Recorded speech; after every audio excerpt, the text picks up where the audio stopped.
You hear that clicking?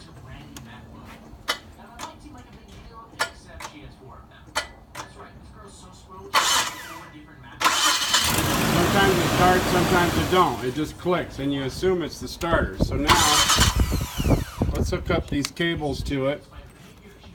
We're going to throw a charge into it. Go ahead. Put it down, just keep doing it.